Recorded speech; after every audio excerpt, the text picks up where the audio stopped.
Diyos every seconds of our life, ang Diyos pinatutunan. Amen? Parati po siya on time.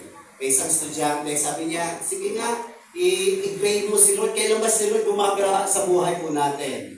Siguro sabi niya, mga 11:59, something like that. Pero hindi.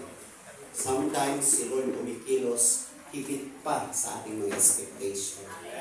Amen. I remember po, bago po ako mag-share, gusto ko po mag-testify nung siguro mga konting oras lang, mga isang oras. Okay lang po. Nalaman ko kay Pastor Luis na meron tayong lunch ngayong hapon. O di pwede tayo matapos alas 2. Sabi ko po niya. Yan ang gusto ko. Ato talaga. Hindi po, mga 30 minutes lang po ako. Pero ang Diyos, alam niyo po, sabi ko nga, one of my testimony, before po kami mag-ministry sa Masbate, ang sabi ng pastor namin, Brad, o Pastor Abner, pumunta ka doon sa Masbate. Sabi ko, Pastora, ayoko. Ayoko po, di pa ako pupunta sa lugar na wala pong sinasabi ang Lord. Many times, binalikan niya ako, binalikan at sinabihan ako na mag-ministry sa Masbate. And never po ako nagpunta. Pero one time, before po ako magising sa umaga, si Lord nagsabi, napaka-clear. Umangon ka na, pumunta ka na sa bakit. Para sabi ko, Lord, is that you? Alam niyo po, sa maiksing kwento, umangon po ako. Alam niyo po, may date si Lord na binigay. April 1, dapat andun ako. April 1, nasa Masbate po ako. Amen? After 2 days, nag-devotion ako mga around 2:30 in the afternoon. Very clear ang sabi nito. At ikaw lang, Pastor, nakaka-rinig mo.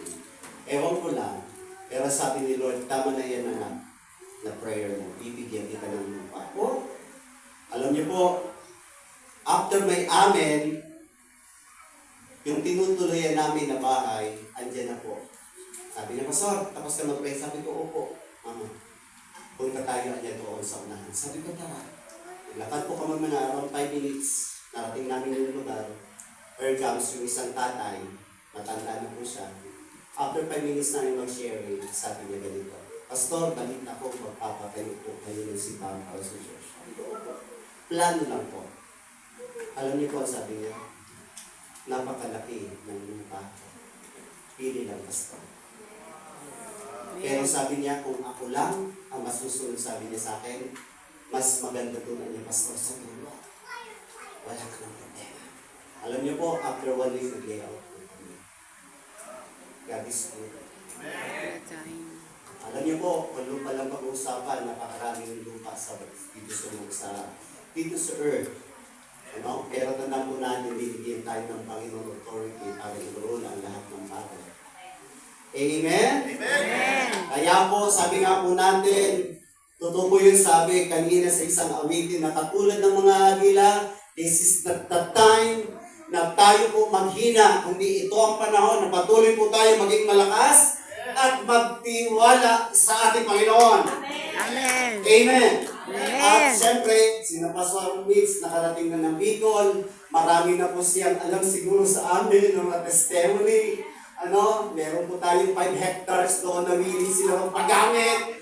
Amen. Lahat ng mga outreaches po natin yan ongoing. Meron na po tayo sa dito na 8 outreaches. Amen. Pero ngayon lang po, yan naglakas. Amen. Maraming salamat. Magtitestimony lang kayo ako.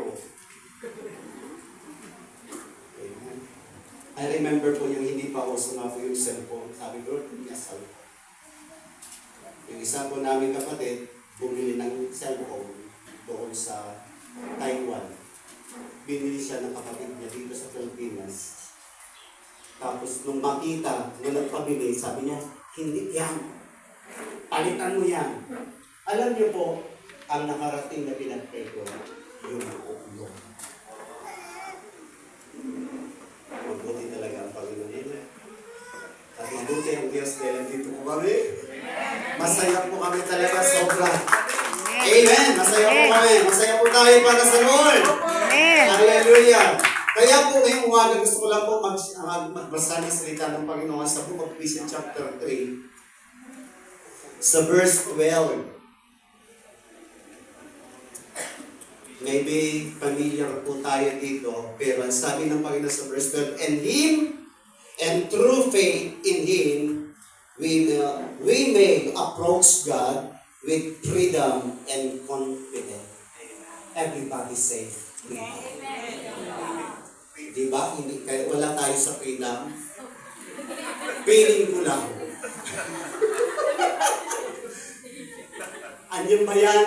In Him and through faith in Him, we may approach God with Freedom. ay, salamat, lumakas na! Amen. Alam niyo po, sabi ko ang binabasa po po ito. At nung